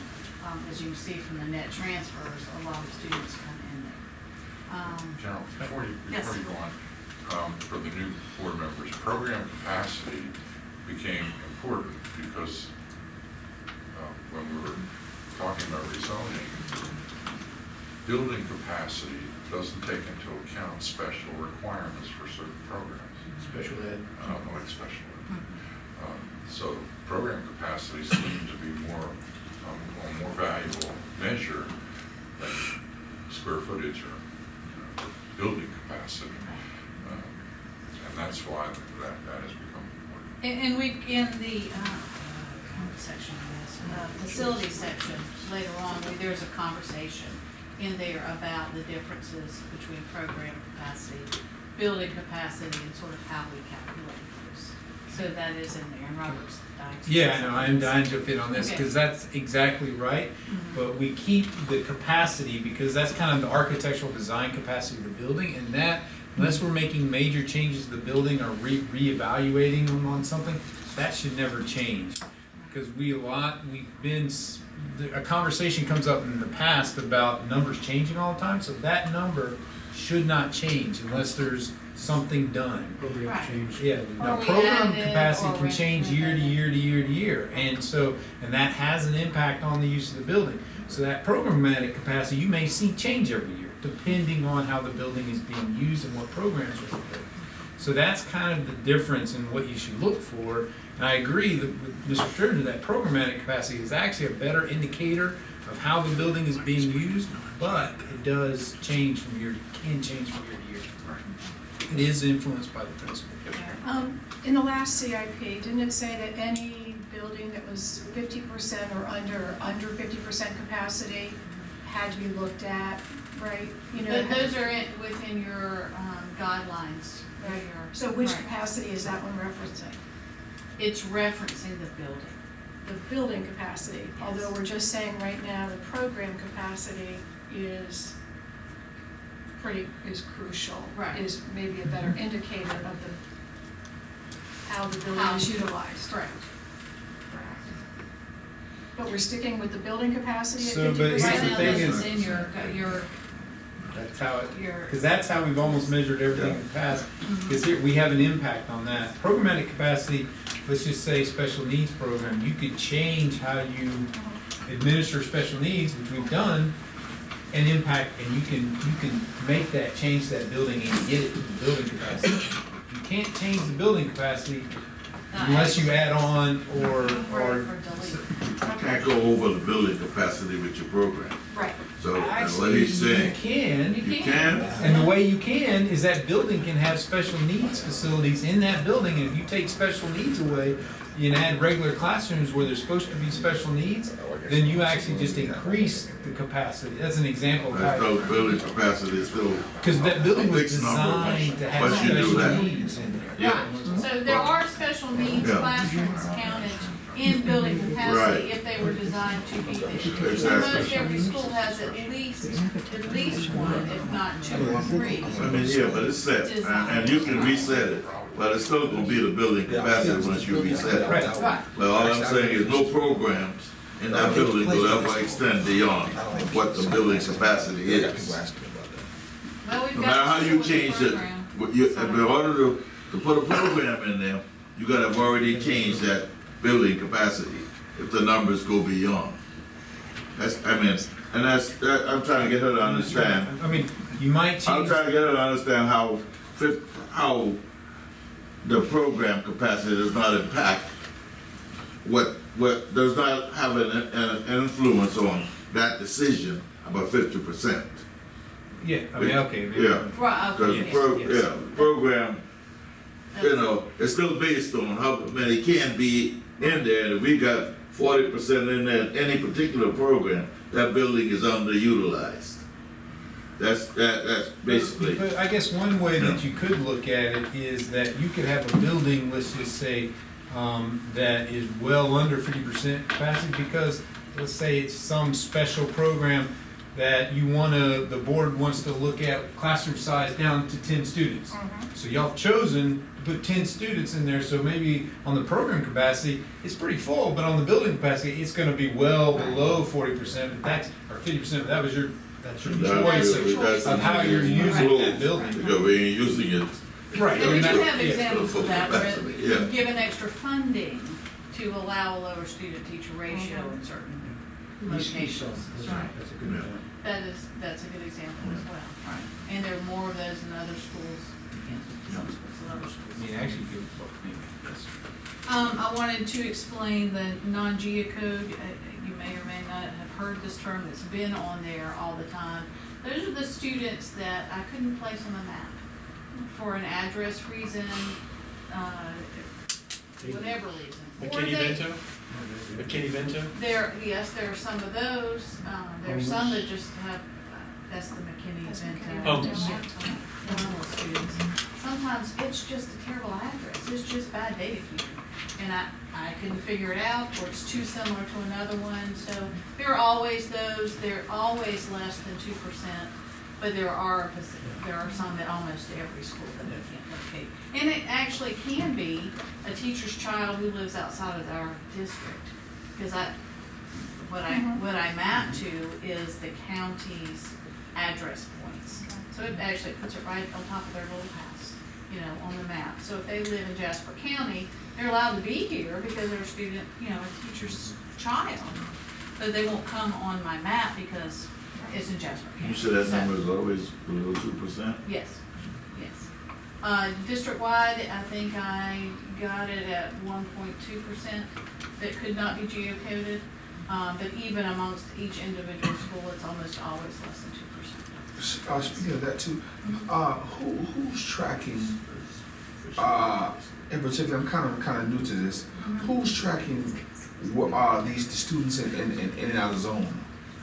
In and out, well, I look at it this way, you'll see further down. Are y'all tracking at the school level? The permissions to be out of zone? No, as in, I've been told that there are different students in certain schools that are out of zone, and Yes. is that something that y'all track, or is that something that the school tracks? Because I know somebody does it. So okay, so it's, Actually, lots of people track it, but I take a look at, I sort of do a snapshot of data. At a school, they track it to make sure they have permissions to be at that school for whatever reason. There are lots of reasons children transfer, and that's kind of outlined at the beginning of this section too, how you're counted as a transfer to school. You could be I'll go back to even special education. You may be at a different school outside of your home school, but that's your assigned program location. So you're technically a transfer, but that's where you belong. So special ed tracks it, data services also tracks that because they track the choice applications while you're there. So, and then I just take a snapshot and look at it to say, these are the students who live in the zone, these are the students who attend the school, and who's doesn't belong where. And so I track that here in terms of transfers in and out. So I'll look at who's coming into that school and who's going out to other schools, and you can see exactly who's going in and out where. And then give you a net transfer number that I kind of show up top. gotcha. And that goes to impact the, if you scroll back up, sorry, Robin,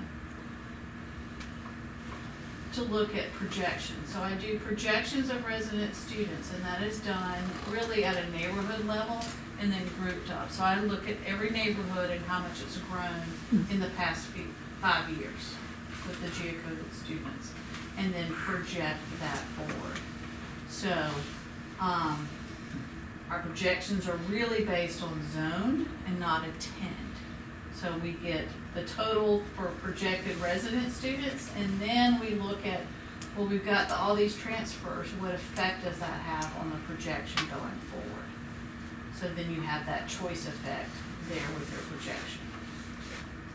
If I can add, I said thanks for teaching me that. Thanks. Oh, okay, yeah. And then there's that little graph there, kind of puts all that information there together with you, for you. Go, right, scroll back up a little bit. Yep, right beside the projection, there's just a little graph that shows the capacity of the school, and that is the building capacity. We can eventually add another line, I guess, and do the program capacity. That's the building capacity, the projected resident students, and then projections plus transfers equals that choice effect, which is that gray dotted line. So you can actually visually see what impact those transfers have. one of the things in the planning world, the responsibility is to make sure there's enough seats in the building for those zoned there first. That's kind of the thought. If we don't have enough seats for those that live in the area, we're in trouble. Well, and that's sort of why your policies say at a certain point, we can't allow any more choice transfers into. It's at 90% and then 95% for the programs itself that may be within a building, like Montessori. So the building could be full, but you might still have 5 more seats for Montessori for somebody, so you can allow those 5 students to come in. So in this plan, this plan, is there some type of dynamics calculus to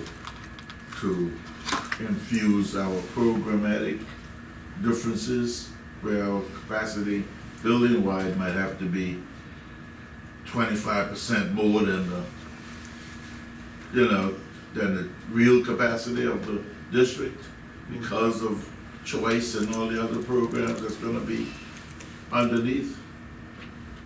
In terms of what we will be building going forward? In terms of what we're gonna be building going forward, and yeah, in terms of what our academic program's gonna be. If we don't have choice, then chances are a lot of those, buildings that built for this region with a certain number may not be, you might. Well, off the top of my head, one of the things, and I don't know where that chart is, where we show by color code, those that are over the percentage, for the most part, choice is closed at those schools. That's current. Right. That's Right. current. Yeah, I've it's seen not in the that. future. But Yeah. I'm talking In the future choice? Yeah, I'm talking 10 years from now, where, is that being anywhere at all analyzed? I would say we have not put program choice in calculations for any kind of building going forward. I would love to see that. What I was gonna say, we're actually trying to get a closer tie between programs and ISD, as Right. Carol said, by adding that program section back.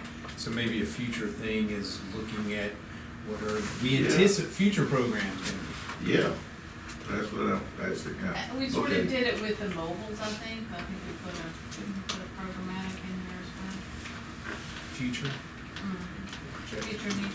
Yeah. Projection. The one, Okay. if I can add one other thing that I got kind of excited about, if you can go back up to the top, is that, because it was the first time we added that, right there. That's switch topic?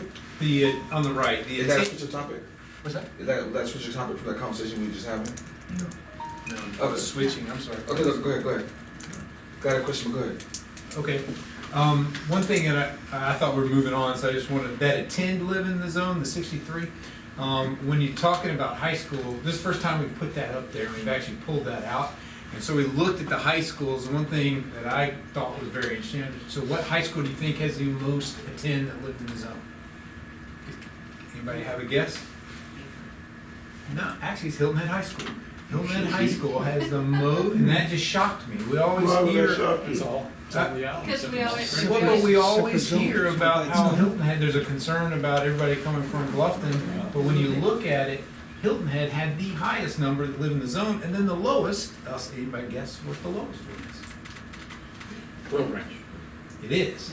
And Will Branch was designed to attract people, attract people from out of the zone, so in all honesty, that means that, well, that program is having some success in doing that, or they're having some success getting people from out of zone to go to Will Branch. Yeah.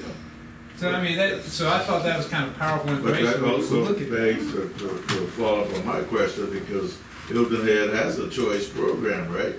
Mm-hmm. And it's already at capacity, so going forward, that program, in terms of the district's choices, is minimized. That's a good point. Yes, that's a very good, that may be why it's memorized. It can't take more people from it. Right. So, anyway. Because I think it's program choices. All right, we're at 5 o'clock. Okay, so I'm gonna move quickly on through then. If you can quickly do it, otherwise we'll do a part 2. Just things I wanted to highlight. Page 109, there's some discussion again about projections, and I included information from Dr. McKibben's projection report, so it is in there as well. Let's see. Then we look at page 127, we kind of cover changes in student assignment. I think that's part of the PE you're supposed to cover, so we look at what we're doing, what we plan to do the next year, right? And sort of outlines what we've done this year in terms of assigning neighborhoods where no one lives there yet to a different school than you would think they would go to. So it kind of outlines those neighborhoods we've done. Facilities section, let's see if I got any topic in there. I did outline the future mobile needs, and that is where we did plan one thing. We have the chart broken out on that, and that's page 141, Robin. That's on the page at the bottom, so it may not match up exactly with the page on it. Oh, yeah, 140, so it's probably 2 pages off. Scroll down 2 more pages.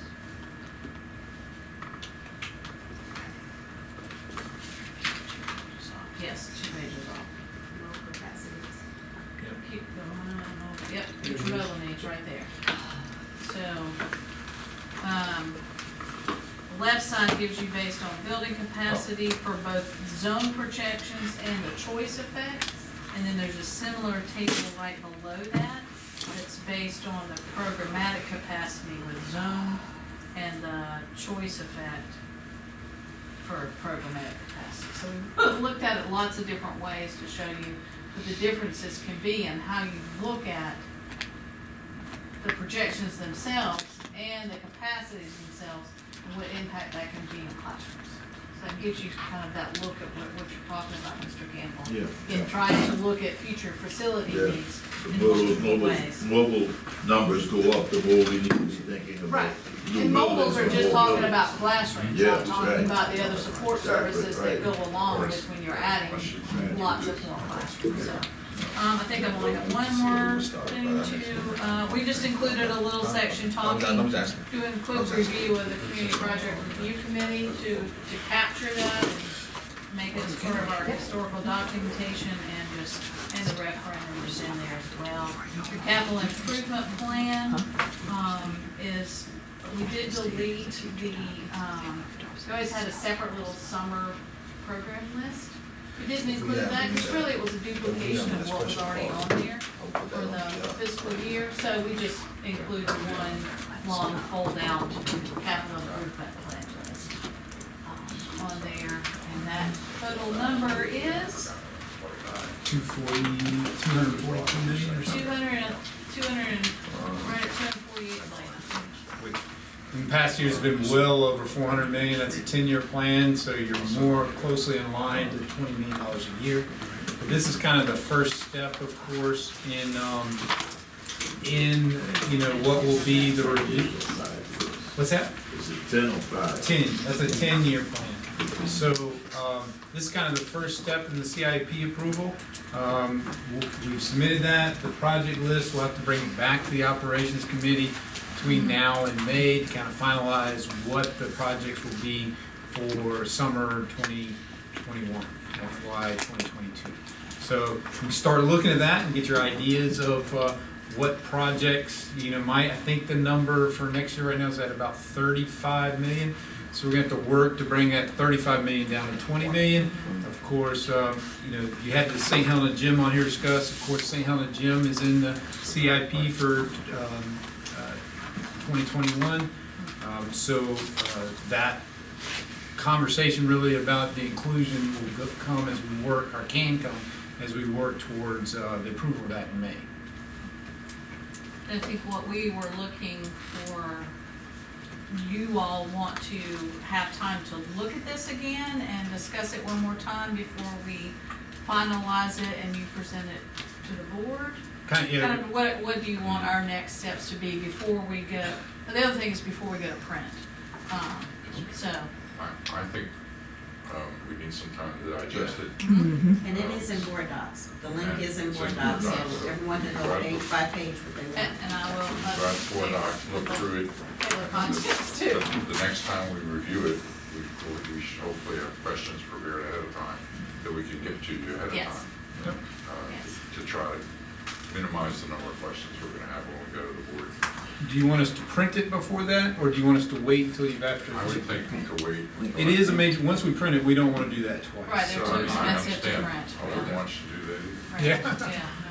Yeah. So we have to have, Just one question on this, Mr. Treasurer, if you don't mind.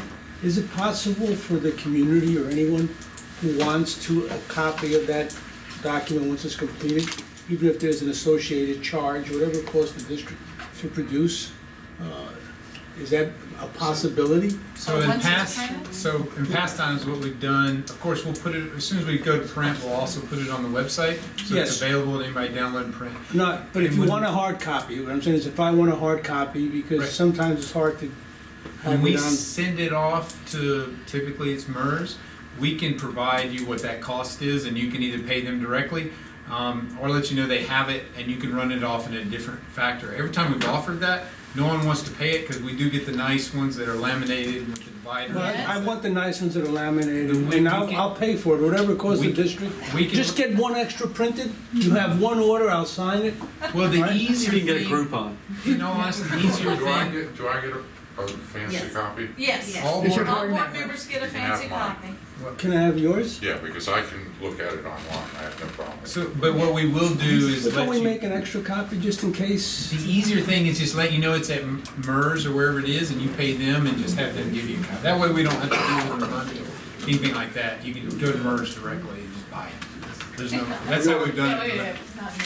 Yeah, I don't Money wanna, collected. yeah, I don't wanna deal with, I'd rather not have to deal with money going back. So this is But a if you do printing that, company? you need to- Yeah, MERS Yeah. and Yeah. Buford. Down at Boundary Street, yeah. Typically, we haven't gone to them yet to have it printed, but that's typically where it's printed. Okay, so there is a place to access it besides the board then? Okay. Yes. Okay, I wasn't aware of that, thank you. Just be aware of the Christmas rush, because of the. Well, I'm sure there's gonna be a lot of people ahead of me Well, to there's get three, it. the three wise men, and myrrh is one of the things. Meeting's going on too long now. We have to have two meetings, we have to move the regularly scheduled January meeting, that's fine. But we also have to have another meeting prior to the January board meeting, because we have to deal with the architect issue. There's some loose ends that I left off of this agenda. The suicide. We have They Mr. are- Brian Ryman has his crest ready to come back. All right, so everybody. And facilities use, Robert, if Get you them on want the next that. agenda. I will try to poll the other two committee members to see if next week is available. So our board meeting will be January.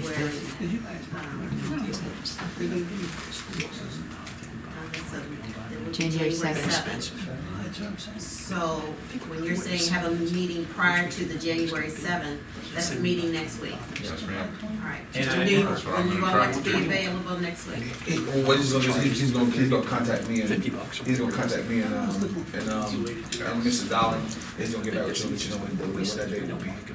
If I can throw, I'm just gonna throw this out there, to not negatively impact summer work, the board is gonna have to approve the architects prior to Christmas. Anything after Christmas will negatively impact the amount. There is no board prior. There's no board meeting prior to Just throwing Christmas. that out there, if y'all wanna meet, make a recommendation to the board, prior to that time, we can do that, otherwise, it does have an impact on the. The next question, have you had this conversation with the superintendent? Was that already, you told him? He's aware of that. So there is a meeting already scheduled on the 16th. So just let you know. Oh, yeah, we might have to have a breakfast meeting. Yeah, that's fine, that's fine. We'll work it out. Well, it's. I'm going to adjourn this meeting. Yeah,